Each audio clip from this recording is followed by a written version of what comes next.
두 번째 발표와 토론을 바로 속행을 하도록 하겠습니다. 흥미는 계속해서 돋아나는데 아무래도 오전 세션의 두 번째 발표가 되다 보니까 시간이 좀 부족한 것은 어쩔 수가 없는 것 같습니다. 그래도 오늘 신은경 선생님의 발표를 듣고 그 다음에 또 노지승 선생님의 토론을 잘 들어보도록 하죠. 고려대 신은경 선생님께서는 비극의 시대의 순수를 갈망하다 방기환의 1950년대 단편소설을 중심으로 라는 제목으로 방기환론을 펼쳐주시겠습니다. 발표 시간은 30분 정도이고 또 토론이 20분인데 20분의 토론 시간은 이제 답변까지 다 포함이 되어 있어가지고 여러분들께서 조금만 양해해 주십시오. 네, 그럼 바로 발표 부탁드리겠습니다. 네, 안녕하세요. 신은경입니다. 탄생 100주년 문학인 기념 문학제를 통해서 방기환 선생님의 그 문학을 조명할 수 있는 기회가 마련되었고, 제가 선생님의 문학에 대한 글을 쓸 수 있게 되어서 영광이라고 생각합니다. 지금까지 이제 이 방기환 선생님에 대한 연구가 거의 진행되지 않았는데요. 제가 이번에 방기환 선생님의 작품을 연구하고 공부하는 과정에서 왜 그동안 연구가 이루어지지 않았을까 하는 의문이 들 정도로 방기환 선생님의 문학적 영역은 상당히 넓고 중요했습니다. 앞서 총론에서 오찬자 선생님께서 말씀해 주셨지만 방기환 선생님의 간단한 작품 연보를 통해서 선생님의 문학적 세계관을 좀 살펴보도록 하겠습니다. 방기환 선생님은 1923년 1월 6일 서울에서 출생하셨고 1948년 서울대학교 사범대학 중등교원 양성소를 수료하셨습니다. 1944년 극단 청춘자에 모집한 희곡이 당선되면서 문단에 데뷔하셨습니다. 방기환 선생님은 1994년 별세하시기 전까지 아동문학가, 소설가, 역사 장편 소설가, 번역가 등 문학의 다양한 범주에서 창작 활동을 하시면서 한국 문단에서 다양한 발자취를 남기셨습니다. 우선 아동문학가로서의 행보를 살펴보면은 1947년 소년지 발행을 주관하시고 소년소설 꽃필 때까지를 연재하셨으면서 본격적으로 아동문학가로서의 활동을 하셨습니다. 1949년 전국 아동문학협회의 사무이사를 지내시면서 1957년에 한국동화작가협회에 소속된 상태에서 마혜송 선생님 등과 함께 어린이 헌장 초안을 작성하셨습니다. 아동문학 가운데 이제 주목할 수 있는 작품은 해방 이후에 최초의 아동극집 손목 잡고와 1963년에 발표된 동화진 나비의 집이 있겠습니다. 1960년대 이후에도 소년소설집, 소년소설 문학 전집 등을 출간하면서 아동문학에 헌신하셨습니다. 60년대부터 본격적으로 역사 장편 소설가로 이제 활동하셨는데요. 대표적으로 1966년에 대구 매일신보에 연재했던 단종명란이 있고 1971년에 경향신문에 연재했던 용비어천가 1979년에 동아일보에 연재했던 어우동 1983년에 현대문학에 연재했던 이벽 1983년에 조선일보에 연재했던 강화부인 그리고 1987년에 출간한 김춘추가 있습니다. 특히 어우동해 같은 경우에는 1985년 이장호 감독이 영화화하여서 개봉되기도 했습니다. 방기환 선생님은 톨스토이나 도스토예프스키와 같은 그 외국 작가들의 작품을 번역 출간하기도 하셨습니다. 이처럼 방기환 선생님은 다양한 문학적 영역에서 작품을 발표하셨습니다. 제가 오늘 발표하려는 글에는 1950년대 방기환 선생님의 단편 소설을 살펴보고 있는데요. 이 시기의 문학을 이제 제가 주목한 이유는 1950년대 작품이 방기환 선생님의 문학의 중요한 변주점이 된다고 생각했기 때문입니다. 선생님께서 이제 1944년에 등단하시면서 아동문학가로서 이제 활동을 하셨고, 1950년 3월 문예지에 뱀딸기라는 단편 소설을 발표하시게 됩니다. 그런데 같은 해 6월이죠. 6.25 전쟁이 발발하면서 공군 종군 작가단에 이제 소속이 되어서 단편 소설을 본격적으로 발표하시고, 이제 종군 작가단이 처음 결성되었던 대구에서 처음이자 마지막 단편집 동첩을 1952년에 발표하시면서 순수 문학가로서의 행보를 보이셨습니다. 이처럼 1950년 단편 소설에는 이제 단편 소설을 대부분 50년대에 발표를 하셨고 60년대 초중반까지도 이제 발표하셨는데 그 이후에 말년까지 역사 장편 소설을 창작하시고 아동 문학을 발간 번역에 이제 몰두하시게 됩니다. 특히 역사 장편 소설을 신문이나 잡지 등에 좀 장기간 연재를 하시면서 역사 장편 소설가로서 입지를 공고히 하셨기 때문에 그래서 많은 단편을 발표했던 시기인 1950년대는 순수 문학가로서의 그 방기환 선생님의 어떤 그 면모를 살필 수 있다고 생각합니다. 그래서 방기환 선생님의 1950년대 단편 소설 연구는 궁극적으로 문학가로서의 출발점이었던 아동 문학, 그리고 생애 말년까지 적극적으로 창작 활동이 진행되었던 장편 소설에 대한 그 의미 지점을 조금이나마 이해하고 밝힐 수 있는 지점이라고 생각합니다. 본문에서는 이제 두 번째 문단부터 시작할 거고요. 존칭은 생략을 하도록 하겠습니다. 1950년 6월 한국 전쟁이 발발하였고 방계화는 전시에도 문학가로서의 활동을 이어나갔습니다. 1951년 3월 9일 대구에서 피난을 내려온 16명의 문인과 함께 공군 문인당 일명 창공 구락부를 결성하였고 국방부에 소속된 정신문관으로 임명되었습니다. 방계화는 공군 문인단 창단 직후 시인 이상로와 함께 공군 정운지 공군 순보의 편집을 맡았고 1년 뒤 공군 순보가 코메트로 이름을 바꿔 월간으로 발행되었을 때 소설을 발표하기도 했습니다. 이 밖에 방계화는 피란민과 군인들을 위한 문학의 밤을 개최하거나 육군 종군 작가단과 합동으로 문인극을 공연하면서 종군 문인으로서 활동하였습니다.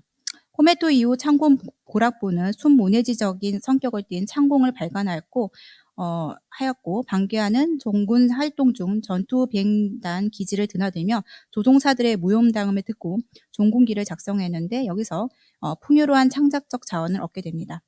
이를 바탕으로 1952년 첫 단편 소설집 동첩이 출간됩니다.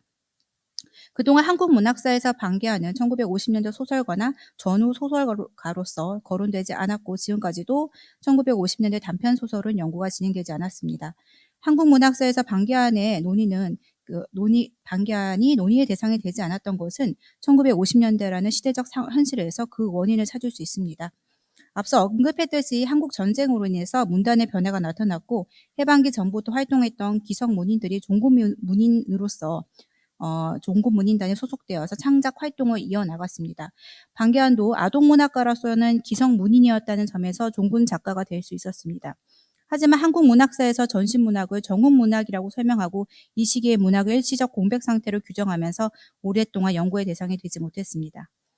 게다가 방계환은 아동문학가로서는 기성 작가였지만 단편 소설로는 신인의 위치에 있었기에 1952년에 발표되었던 동첩이 문단에서 활발히 거론되기는 어려웠을 것으로 보입니다.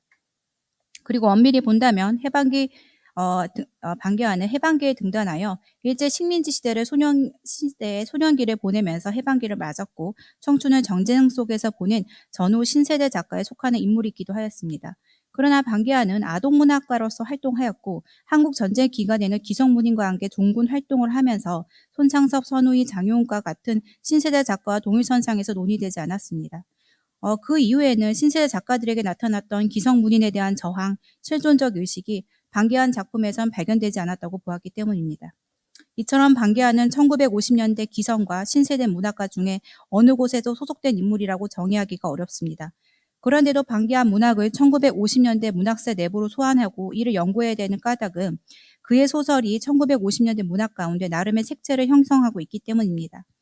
1950년대 방계환 소설에서 주목할 수 있는 부분은 비극적 시대를 해석하는 시선에 있습니다. 그의 소설에서 시대를 인식하고 해석하는 시선은 주체가 아닌 타자를 통해 이루어지기 때문입니다. 이는 타자와 주체의 역전을 의미하며 타자는 동물, 아동, 동물로서 주체로서 소명되지 못한 존재들입니다. 방계환이 아동, 동물의 시선을 통해서 1950년대를 살펴본 것은 그가 아동 문학가였다는 사실에서도 이해될 수 있는 부분이기도 합니다. 하지만 그는 한국 전쟁 당시 아이들이 처해 있던 비극적 상황을 직접 관찰했고 개인적으로도 아동과 동물에 관심을 가질 수밖에 없었다는 점도 배제할 수는 없습니다. 즉 방계환은 다양한 요인에 의해 소설에서 전쟁이라는 비극적 시대를 타자의 시선을 통해 그려냈습니다. 방계환 소설에 등장하는 아동, 동물은 순수의 대상으로 존재하는데 이는 인간의 이상적 세계관을 드러내기 위한 장치로는 사용되지 않습니다. 오히려 순수를 통해서 1950년대의 암담한 시대상이 도출됩니다. 이처럼 방계환이 순수의 대상을 통해서 비극의 시대를 바라보고자 한 것은 작가 자신을 작품에서 배제하기 위한 일환이기도 했습니다. 방계환은 글이란 자기 자신의 진심을 속일 수 있고 말로 미루어 그 정체를 파악하기란 위험하기 짝이 없는 노릇이라고 했습니다. 그는 글이란 작가 자신의 존재성을 충분히 숨길 수 있고 그것이 가능하다고 보았습니다. 그래서 방계환은 자신이 인식했던 1950년대의 시대를 직접적으로 이야기하지 않았고 동물과 아동의 굴절된 시선으로 모순된 전쟁 현실과 인간의 내밀한 삶의 실체를 보여줬습니다. 이는 그동안 한국 문단에서 주목받지 못했던 방기한 문학의 가치가 드러나는 부분입니다. 이와 같은 논의를 바탕으로 본고는 그동안 논의되지 않았던 방기한의 1950년대 단편 소설을 살펴보고 전쟁의 비극을 초월하는 순수의 대상을 통해 은폐되었던 인간의 내면과 그 속에 구현되는 시대적 의식을 살펴보겠습니다. 방기한은 1952년 공군 종군 작가자로 활동하면서 발표했던 첫 단편집 동첩에는 총 8편의 단편이 수록되어 있습니다. 그런데 이 8편의 소설을 살펴보면 직접적으로 전투 상황을 묘사한 작품은 없습니다. 1950년에 발표했던 이것은 이 방기한 작가가 1950년대 발표했던 단편 소설의 전반적인 경향이기도 합니다. 당시 동첩에 대해서 소설가 최인국은 박매가는 세태가 있고 인정이 있고 풍속이 있으며 생활이 있으며 뱀딸기는 천진무구한 동화의 세계와 성인의 생활 감정이 잘 조화되어 있다고 평가했습니다. 그러나 동첩에는 여전히 아동문학적 성격이 남아있다고도 보았는데 장난감을 완성하는 듯한 느낌이며 이 작품집의 한계를 지적하기도 하였습니다. 방기한이 동첩을 발표하기 전 아동소설이나 아동극만을 집필했기에 최인욱의 평가를 전혀 부정할 수는 없습니다. 게다가 동첩에 실렸던 뱀딸기와 포연의 동화가 1984년 소년 한국문학 단편집에 재수록되었다는 점에서도 그러합니다. 하지만 방기한이 동첩을 발표할 당시 공군 종군 작가단으로서 활동하면서 군인과 피난민 등의 어떤 성인을 위한 글을 써왔고 한국 전쟁이 발발하기 전 1950년대 3월 단편소설 뱀딸기를 발표했기 때문에 동첩을 아동을 대상으로 한 창작집으로 보기는 어렵습니다. 무엇보다 동첩에 수록되어 있는 소설에는 아동이 자주 등장하지만 아동은 그들의 세계만을 이야기하지는 않기 때문입니다. 소설에 등장하는 아동은 순수한 대상으로서 풍경으로 발견되고 그리고 이제 마치 객관적인 실체로 간주되어 있을 뿐입니다. 전형화된 아동의 모습은 표면적인 실체일 뿐이고 궁극적으로 이들은 어른의 세계를 발견하고 피폐한 현실을 드러나게 합니다.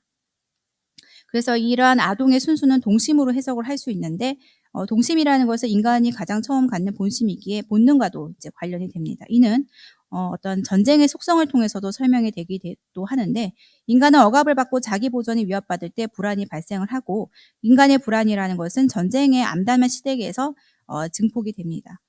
적을 죽이거나 적의 죽음을 바라거나 사랑하는 사람의 죽음을 무시하라고 가르치는 이런 인간의 양가적인 감정 등이 전쟁을 통해서 생성이 됩니다. 그래서 죽음에 대한 감각과 무감각은 순수를 향한 욕망으로 나아가는데 금지된 욕망은 적당한 기회만 생기면 언제든지 터져나와 만족을 얻으려 하기 때문입니다. 그래서 방기한 소설에서 전쟁으로부터 발생하는 인간의 불안과 억압이 아동의 순수한 본능을 통해서 나타납니다. 인용문을 넘겨서 보도록 하겠습니다. 동첩에 수록된 소설 가운데 뱀딸기와 인형의 고독에 등장하는 아동은 본능에 치중해 있습니다. 이들의 욕망은 어른들의 비극을 내면화한 채 발생한 것이었고 뱀딸기에 등장한 소녀는 뱀딸기를 먹고 싶어 했습니다. 세 줄 내려가서 소녀는 엄마와 쫓기듯 집에 나왔지만 뱀딸기 때문에 길바닥에 주저앉음으로써 자신의 본능적인 욕망에 치중합니다. 결국에는 이런 행동은 어른들의 어떤 비극적 현실 인식에서 비롯된 것입니다. 아버지가 죽자 소낙비에 쓸려갔을 뱀딸기도 다 잃고 소녀는 기껏 어머니를 버텨주기 때문입니다. 뱀딸기를 향한 소년의 집착인 아버지의 죽음 위에 사라진 양상을 통해서 이를 알 수도 있습니다. 즉 뱀딸기를 먹고 싶어 했던 소년의 욕망은 같이 살 수 없게 된 아버지를 향한 그리움의 표현이었습니다. 이처럼 방기한 소설에서 아동은 어른의 비극적 상황을 관찰하고 있고 자신의 행동을 통해 어른의 현실이 바뀌기를 소망합니다. 인형의 고독에 등장하는 소녀는 언니 즉 인형을 갖고 싶어하는 철없는 어린 아이로 등장합니다. 언니를 향한 소녀의 욕망은 엄마의 병이 낫기를 바라는 소망이 내재하 있었고 아픈 엄마는 초월적 힘으로 언니를 완성하였습니다. 결국엔 소녀의 욕망은 성취됩니다. 그러나 언니를 만든 뒤 엄마가 죽기에 언니가 없어서 고독했던 소녀는 영원한 고독에 갇히게 됩니다. 결국 뱀딸기와 인형의 고독에 등장하는 소녀는 모두 부모를 잃게 되면서 본질적 욕망은 실현되지 않습니다. 아동의 비극은 궁극적으로 어른의 비극을 의미하며 암담한 현실에서 죽음으로 향하는 존재의 모습만 발견됩니다. 마돈나의 집에 등장하는 마돈나의 딸 오뚜기는 피난지에서 무기력하게 살아가는 4명의 남성들과 대조적으로 순수하고 자유로운 존재입니다. 5줄 정도 내려가겠습니다. 4명의 남성은 아버지로부터 학대받는 오뚜기를 우리가 기르자고 주장하지만 그들은 돈 떨어지고 쌀 떨어진 비극적 현실에 내몰린 존재였습니다. 이처럼 어른들의 비극적 현실은 아동의 순수, 즉 본능에 통해서 밝혀집니다. 방계한 소설에서 아동의 순수는 놀이라는 행위를 통해서 구체적으로 제시되기도 합니다. 놀이는 본능뿐만 아니라 능동적인 행위로서 자유 그 자체를 의미하기에 순수한 행위입니다. 놀이라는 것은 문화보다 오래된 것이고 놀이는 인간 사회를 언제나 전제하고 있습니다. 여기서 놀이라는 것은 물리적 생물학적인 행위를 넘어서고 하나의 의미 기능으로 존재합니다. 놀이에는 뜻이 있습니다. 방계한 소설에서 표면적으로 아동의 놀이는 암담하게 살아가는 어른의 삶과 이질적 양상을 띱니다. 그러나 아동이 놀이하는 과정에서 어른의 문제가 드러납니다.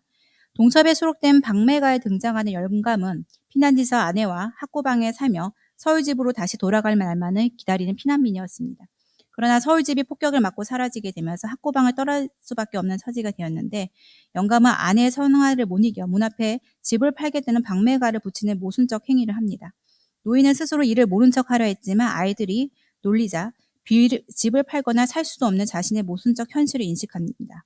즉 소설에서 아이들의 순수한 놀림은 어른이 감추고 싶었던 내면의 목소리로 존재합니다. 아동의 놀림은 놀이의 행위입니다. 놀림은 놀이의 행위입니다. 놀이는 방계한 소설에서 순수의 구체적 방법으로서 이를 통해 어른은 자신의 현실을 발견합니다. 이는 놀이가 단순한 본능적 행위가 아니라 비이성적 측면을 내재하고 산출하기 때문입니다. 두 줄 내려가겠습니다. 여기서 놀이는 단순히 생리적 반사적 작용에서 발생하는 것이 아니라 인간의 정신적 측면을 내서 의미를 만들어냅니다. 그래서 방계한 소설에서 놀이는 인간의 내면을 반영합니다. 1953년 포메트에 실린 물은 물대로에는 소년이 등장하는데 소년은 부모로부터 사랑받지 못하고 가난으로 인해서 노천의 양선생의 양자가 됩니다. 그러나 소설에서 여선생이 구현하고자 했던 삶과 소년의 놀이, 즉 놀고 싶음이 충돌하면서 위기가 발생합니다. 뒷장으로 넘겨가서 두 번째 줄부터 읽도록 하겠습니다. 여선생은 아이를 키우고자 했던 소망에는 아이에 대한 부정도 이중적으로 내재하고 있었습니다. 여기서 아동의 놀이는 여선생이라는 신분을 벗기고 위선적 인간의 모습을 보여줍니다. 아동의 놀이는 더 나아가 전쟁 현실이라는 비극적 현실까지도 도출합니다. 1954년 코메트에 발표된 나르지 않는 비행기에는 모형 비행기와 놀고 싶어하는 소년이 등장합니다. 소년이 놀고 싶어하는 순수한 욕망은 어른들의 비참한 처지와 대조를 이루며 삶의 아이러니를 드러냅니다. 네 줄 내려가겠습니다. 소년은 비가 오고 깜깜해도 비행기가 뜨지라며 재택기가 하늘에 있어 자신이 모형 비행기에 놀 수 있다고 생각합니다. 즉 그는 모형 비행기를 날리고 싶다는 욕망에 집중하면서 현실과 상반된 세계관을 보여줍니다. 그러나 소설에는 이런 아동의 이질적 행위를 통해서 암담한 시대의 상황이 명료하게 드러나고 즉 전쟁이라는 비극적 현실에서 소년의 순수한 욕망은 전쟁의 모순적 실체를 보여줍니다. 이처럼 방계한 소설에서 순수한 아동은 전쟁이라는 비극적 현실에서 어른과 표면적으로 상반된 대상으로 존재합니다.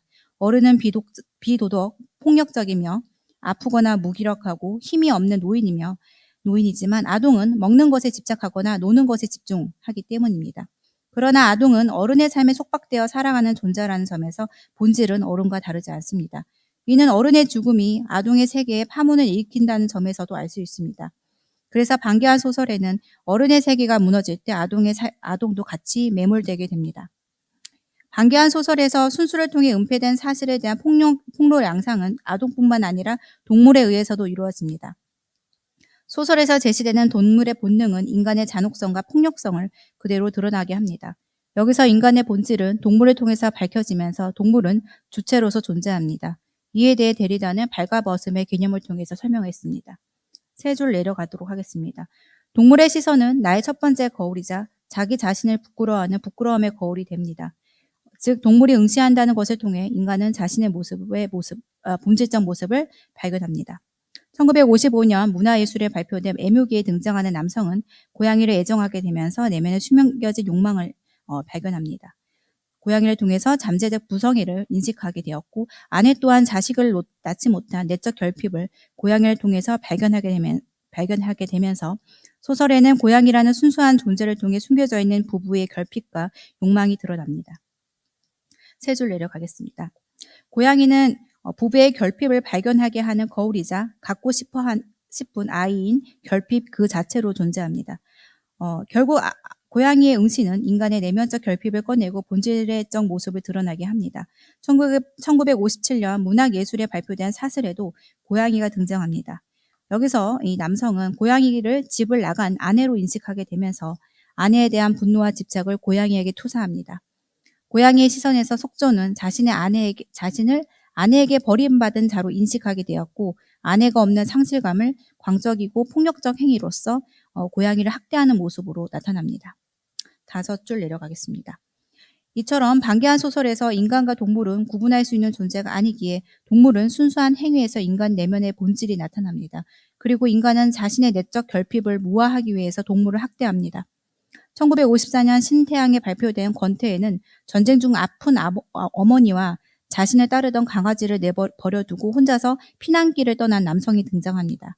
그는 서울이 환도되어 집에 돌아왔을 때 버리고 갔던 검둥이가 어머니를 지켰다는 사실을 알게 되고 자신에게 꼬리를 흔드는 검둥이에게 분노의 감정을 느끼게 됩니다.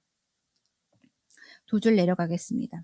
이는 궁극적으로 남성이 강아지를 자신과 동일시한 결과입니다. 그래서 남성은 자신의 이기적 존재성을 드러내는 검둥이의 꼬리를 떼어내고 양심의 눈을 찌릅니다. 결국 강아지에 대한 남성의 폭력성은 자신의 고통이나 불안을 보여주는 것이었고, 즉 인간은 동물에 의해서 자신의 결핍과 한계를 인식하고 폭력을 통해서 비양심적 행위에 대한 죄의식을 표출합니다. 이처럼 방계한 소설에 등장하는 동물의 순수함은 무기력하고 이기적인 인간과 대조를 이루며 인간 내면의 본질을 드러나게 합니다. 여기서 동물은 데카르트가 주장한 인간 중심적 사회에서 벗어나 있습니다. 즉 주체는 인간이 아니며 동물이고 동물의 시선에서 인간은 수동적으로 존재합니다. 동물의 시선에서 바닥 없는 전적인 시선으로서 이 시선은 인간이 나로 하여금 인간적인 것의 깊은 한계를 보도록 하게 하며 비인간적인 것 또는 무인간적인 것, 인간의 끝을, 다시 말해서 어떤 경계들을 통과하도록 하며 발과벗음의 순간 동물의 시선에서 온갖 일이 발생합니다. 결국 동물의 시선에서 인간은 세상의 종말을 맞을 준비가 된 아이와 같게 됩니다. 동물이라는 공통된 이름에서 결국 나를 응시하는 것을 가리키는 것을 의미하기에 방계한 소설에 등장하는 인간은 동물의 시선에서 자신의 내면적 실체를 발견합니다. 결론을 대신한 내용을 읽겠습니다. 방계한과 함께 공군 기간지 편집을 맡으며 종군 문의로 활동했던 이상로는 방계한에 대해서 다음과 같이 말했습니다. 그는 다정다감하다. 만나면 반갑고 재미있고 유쾌한 사람. 한 번도 중심이나마 부잣집 없었다 했습니다. 이상로의 증언을 통해 방계한의 벼로가 석조라는 점을 이해할 수 있습니다. 방계한은 이상로와 함께 공군 종군 작가단으로서 전시에 활동하면서 단편 소설을 창작했고 불행한 시대 속에서 문인으로서의 역할을 이행했습니다. 결국에는 단편 소설의 순수의 세상을 통해서 시대적 아픔을 보여주고 전쟁에 의한 인간의 모순적 삶의 시체를 드러냈습니다. 물론 1950년대 방계한 소설에는 전투 상황을 직접적으로 다룬 고륙이라는 작품은 있습니다. 하지만 그의 소설 대부분은 전쟁이라는 시대에서 발생하는 인간의 피폐한 삶에 초점을 했고 일제강점기부터 한국 전쟁에 이르기까지 아버지 남편에 이른 소년의 참담함, 전쟁을 겪으면서 여성들을 정신적으로 괴롭히는 남성의 비정상성, 피난지서 가족으로부터 버림받는 가족의 괴로움 등 방계한의 1950년대 단편소설은 전쟁을 중심으로 인간의 절망적 상황이 담아내고 있습니다. 이는 죽음을 직면한 상태에서도 돈과 바람을 걱정하고 아무리 괴로워도 종본을 받고 죽어야 한다는 절규로 이루어지기도 했습니다. 이처럼 1950년대 방계한 소설은 비극적 시대에서 발생하는 인간의 욕망이 나타납니다. 하지만 방계한은 1960년대부터 단편 소설의 창작을 줄이고 70년대부터는 아예 손을 떼면서 50년대의 단편 소설에서 지향하던 순수는 사라지고 맙니다. 죽음 앞에서 모든 것이 다 쓸데없는 짓이자 허전함과 불만스러움으로 인식되었기 때문입니다. 그러나 방계한의 순수 지향은 소설 내부에서만 사라졌을 뿐 그의 의식은 1960년 이후에도 이어졌습니다. 방계한은 1960년대 본격적으로 장편 역사소설을 집필하였고 소녀, 고전 문학이나 세계문학 전집을 출간하면서 과거를 현실로 호출했습니다. 방계한이 1970년대 이후 단편소설을 쓰지 않았던 것은 50년대 단편소설에서 구현하고자 하는 순수 지향을 작품 밖에서 실질적 과거의 것, 즉 고전적 결과물을 들춰내는 것으로 이어갔기 때문입니다. 그래서 1950년대 방계한 단편소설은 그의 문학적 방향성을 이해할 수 있는 중요한 연구의 대상입니다. 본 연구 이후 방계한 선생님의 문학이 연구가 더욱 확장되길 기대해 봅니다. 네, 발표 감사합니다. 1950년대라면 아마 1923년생 작가들이 이제 20대 말 30대를 살아가던 가장 활발하게 작품 활동하던 시대였을 텐데요. 아마 전쟁이 어떤 결정적인 파국으로 인해서 순수성의 재건이라든가 창조, 재발명 같은 과제들을 분명히 품고 있었을 것입니다. 하지만 시대 상황으로 그것이 마냥 순수하게 밝고 아름다울 수만은 없었다라는 점, 아이와 동물의 표상을 통해서 어떻게 투사되었는지를 굉장히 꼼꼼하게 잘 밝혀주셨다고 생각을 합니다. 이에 대해서 인천대 노지승 선생님께서 토론을 해주시겠습니다. 그럼 시작해 주십시오. 네, 안녕하세요. 인천대 노지승입니다. 오늘 이렇게 뜻깊은 자리에 토론자로서 초대된 것을 영광으로 생각합니다. 근데 죄송한 말씀은 제가 방기환 선생에 대한 어떤 전문가 자격으로 초대가 됐다기보다는 선생님의 글을 읽고 신은경 선생님 발표문을 읽고 순수하게 이제 공부하는, 새롭게 알아가는 차원에서 초대된 사람이라 제가 이렇게 정확한 맥락을 짚어서 얘기할 수 있을지 좀 우려가 되기는 합니다. 하지만 제가 이제 토론문을 준비해 봤는데요.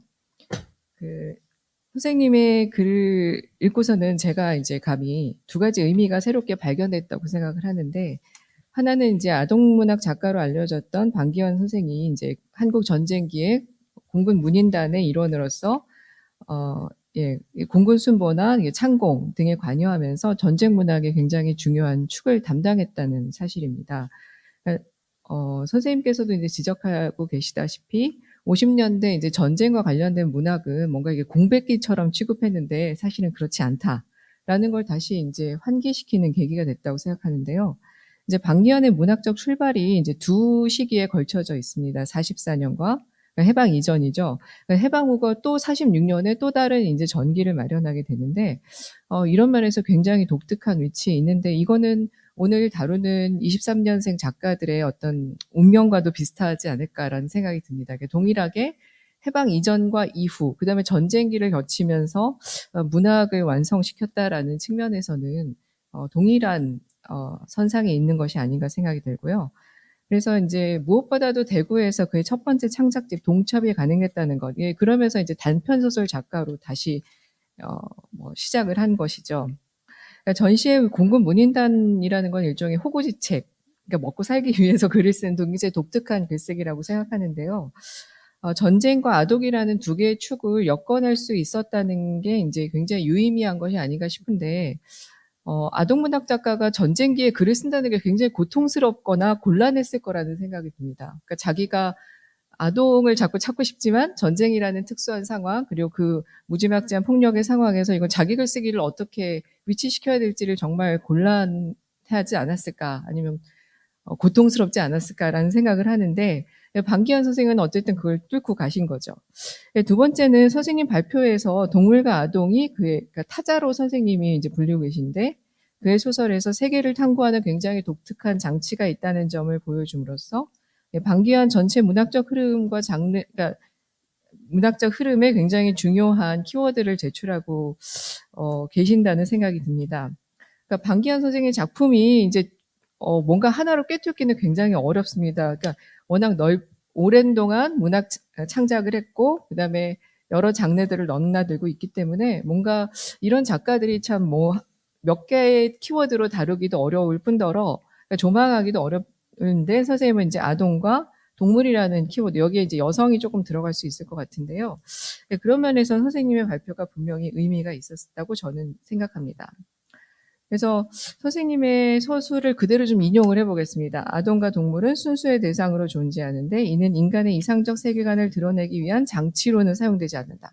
오히려 순수를 통해서 50년대 암울한 시대상이 도출된다. 저는 이 구절이 굉장히 흥미로웠는데, 보통 우리가 아이나 동물 하면 이제 순수, 이렇게 대상으로 생각하는데 이상적 세계를 구현하는 장치가 아니라는 점이 저는 굉장히 흥미롭게 읽었습니다. 제가 잘못 읽은 걸 수도 있을 텐데, 저는 그 부분이 눈에 띄었는데요. 그래서 저는 그러니까 질문을 한 두 가지 정도 준비를 했습니다. 첫 번째는 이제 아까 이제 방기환 선생의 문학 세계가 워낙 방대하다 보니, 그러니까 지금 선생님이 주목하신 50년대의 작품들, 50년대 전시의 작품들이 어떤 의미가 있을까, 좀 더 선생님께서 이제 연구를 진행을 하셨기 때문에 제가 궁금한 지점인데요.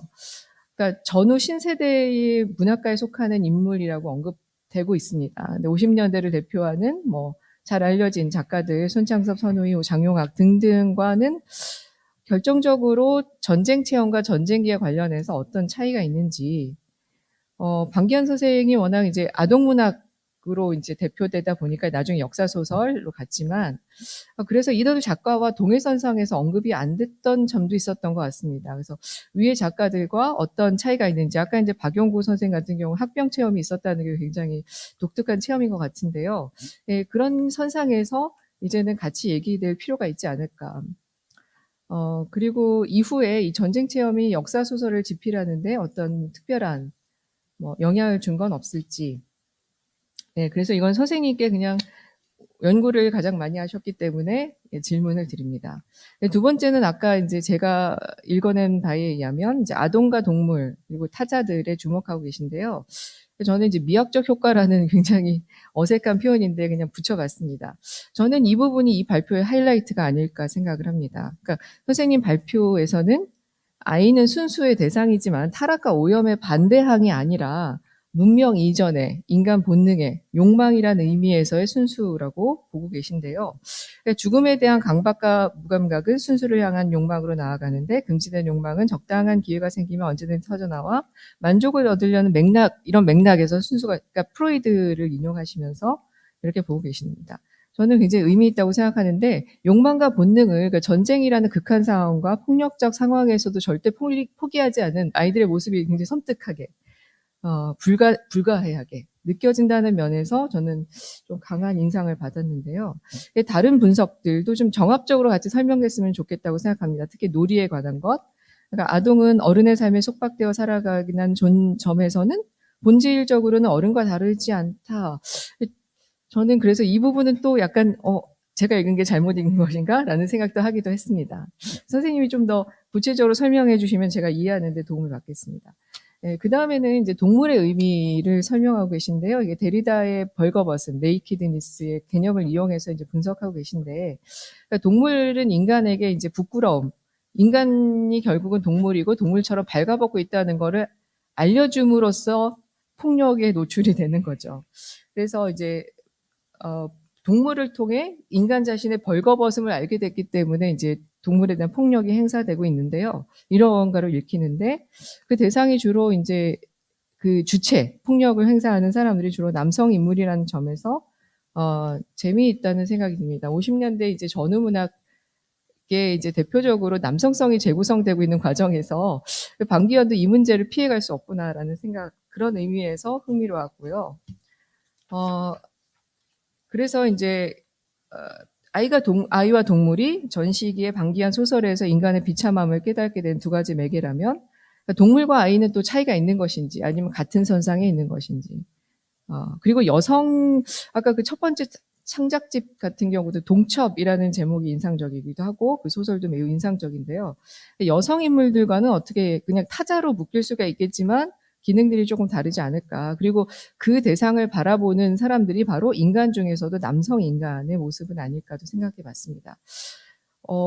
아울러 선생님의 글에서 순수라는 키워드가 좀 구체적으로 자세하게 설명되지 않으면 종종 오해를 살 수 있겠다는 생각이 드는데 예컨대 50년대 단편소설에서 구현했던 순수 지향을 작품 밖에서 실질적 과거의 것, 즉 고전적 결과물을 들춰내는 것으로 이어갔다라고 결론을 맺고 계신데 순수를 지향한다 또는 제목에서도 갈망이라는 단어가 나왔어요. 그러니까 순수를 지향하거나 갈망했던 것이 아니지 않나라는 저는 좀 의문점을 갖고 있는데 선생님께서 좀 더 구체적으로 설명해 주시면 되는데 어쩔 수 없이 경험할 수밖에 없었던 그 상황이 폭력적이라는 저는 그렇게 읽었습니다. 그래서 지향이나 갈망이 아니라 그 순수를 맞닥뜨리는 게 오히려 굉장한 폭력 내지는 불안감, 좌절감으로 온 것. 뭐 이렇게 굉장히 용어를 설명하다 보니까 번박해지는 느낌이 들긴 합니다. 제가 아까 이제 서두에 말씀드렸다시피 저는 이제 배우는 입장에서 이 글을 읽었고요. 정말 선생님이 그래서 이렇게 아이와 동물을 분석해내는 게 정말 흥미롭겠구나라는 걸 다시 한번 배웠습니다. 제가 선생님의 글을 읽는 과정에서 오독이 있었거나 과문한지라 오독이 분명히 있었을 것 같은데 선생님께서 설명해 주시면 좀 감사하겠습니다. 네, 고맙습니다. 예. 노지승 선생님께서 제 발표문을 좀 너무 좋게 해석해 주신 것 같아서 감사하다는 말씀을 좀 드리고요. 그리고 되게 또 심도 있고 또 좋은 질문을 해주셔서 감사합니다.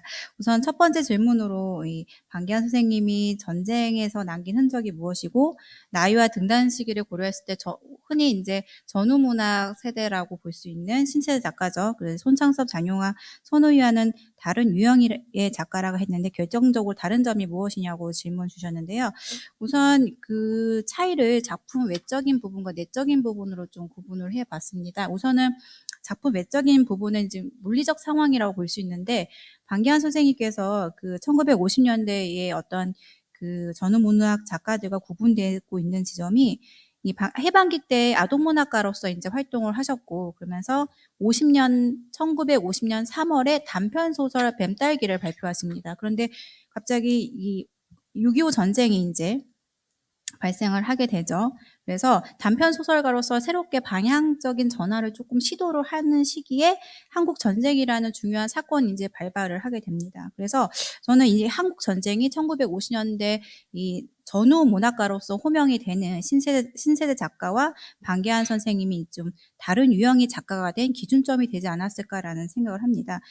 이러한 것이 이제 한국 전쟁기에 어떤 방기한 선생의 행보를 통해서 알 수 있는데요.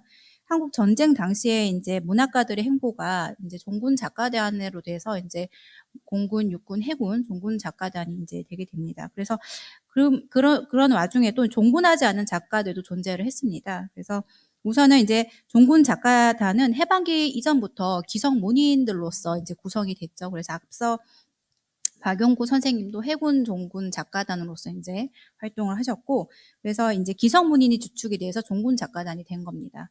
그런데 이 다른 한편, 문학의 다른 한편에서는 해방기에 등장을 하거나 전시에 이제 등장을 했던 그 신세대 작가, 일명 전후 작가들, 손창서, 잔용학 등의 같은 어떤 선생님들은 종군 작가단에 소속이 되지 않은 상태에서 문학 활동을 하게 됐죠. 그래서 종군 작가단에 소속된 어떤 기성의 어떤 문학은 어떤 전쟁 이후에 등장했던 신세대 작가들과의 상대적인 위치에 놓이게 됩니다.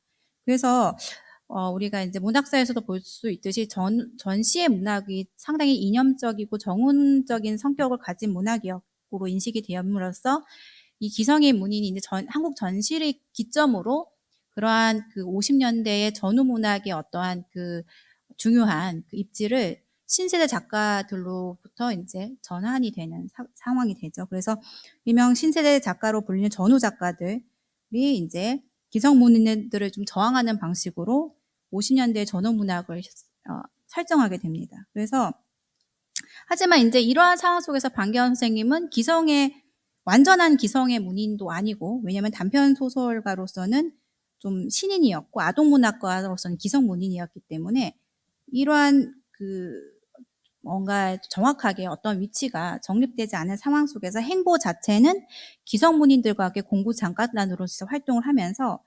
어떤 신세대 작가들과 이제 물리적으로 이제 구분되는 지점에 놓였다고 볼 수 있습니다. 그래서 공군 작가단으로 활동했던 1950년대 문인으로서의 이력이 어떻게 보면 순수 문학가로서의 성격을 흐려지게 한 것은 아닐까라는 생각을 해보고요.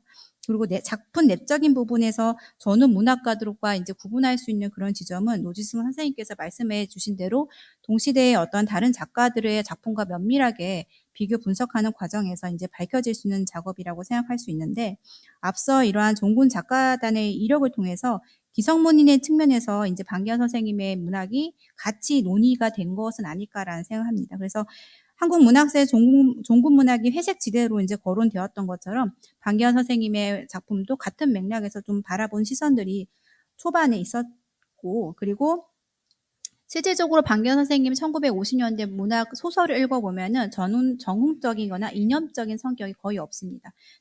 거의 제가 읽어본 소설에서는 거의 단 한 편, 코메트의 53년에 발표된 골육이라는 작품 정도만 전쟁의 어떤 상황을 묘사하고 있을 뿐, 다른 소설에서는 전쟁의 상황이 묘사가 될 수가 없어서 어떻게 보면 이러한 점이 충분히 1950년대 신세대 작가와 동일선상에서 논의될 수 있는 지점이라고도 생각이 든다는 생각이 좀 듭니다.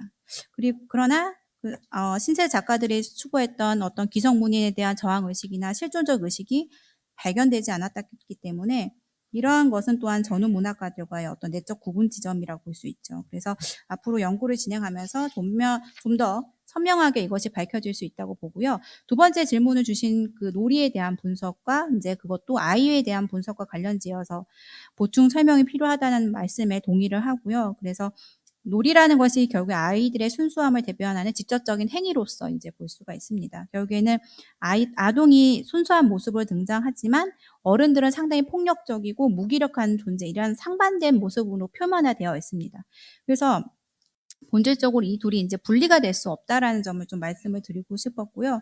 그래서 아동이 앞서 선생님이 제 글을 분석해 주신 대로 아동의 순수는 오염되지 않는 그런 무해함을 의미하는 것이 아니라 본능과 욕망의 측면에서 해석을 했고, 결국에는 어른들의 암담한 삶의 현실을 드러내게 하는 매개라고 생각을 했습니다. 어떻게 보면은 억압된 인간의 욕망, 암담한 시대성에서 파생되는 삶의 불편한 진실을 아동의 순수한 놀이를 통해서 위장된 방식으로 이것이 표현된 것이라고 좀 생각이 들었고요. 결국에 아동도 어른과 같이 좀 죽음과 불안을 느끼는 인간이기 때문에 아동을 통해서 그러한 어른들의 내적 의식을 좀 드러낸 것은 아닐까라는 생각이 듭니다. 결국에는 소설에서도 어른이 죽음으로써 아동의 삶 또한 되게 부정적으로 진행된다는 것이 암시되기 때문에 이 둘은 결국에는 연결되어 있을 수밖에 없고요. 동물에 대한 그런 모습에 있어서도 결국에는 본질적인 모습을 드러나는 인간의 그런 모습을 드러나게 하는 것이라고 볼 수 있고요. 선생님 말씀대로 남성 인물을 좀 대상화하고 있는 경향이 큽니다. 그것이 이제 여성 인물이 애묘기 같은 경우에는 여성 인물이 고양이를 통해서 자신이 아이를 낳지 못하는 것을 좀 인식하는 그런 모습들도 물론 존재하긴 하지만 대부분 남성 인물이 주인공으로 등장을 하고, 그리고 방기환 선생님이 이제 개인적 이력을 봐도 동물을 상당히 사랑을 하셨는데 강아지와 고양이를 많이 키우셨고, 그러한 이력도 이러한 부분에 또 연관된 부분 아닐까 조심스럽게 말씀을 드리고자 합니다.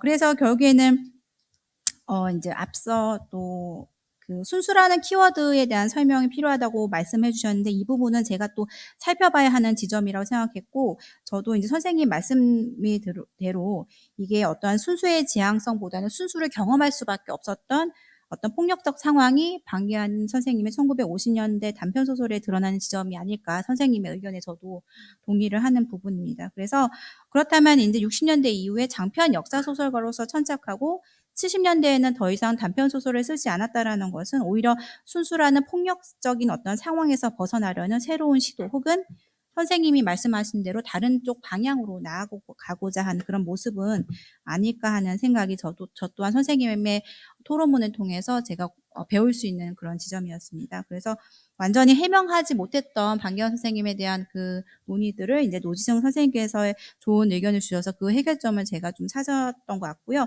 그래서 이를 통해서 더 연구를 하도록 하겠습니다. 좋은 토론과 질문을 주셔서 감사합니다. 네. 발표와 토론 두 분 다 아주 선명하고 딱 부러지게 말씀을 너무 잘해 주셔가지고 이해도 잘 되고 또 시간도 정말 딱 맞춘 것 같습니다.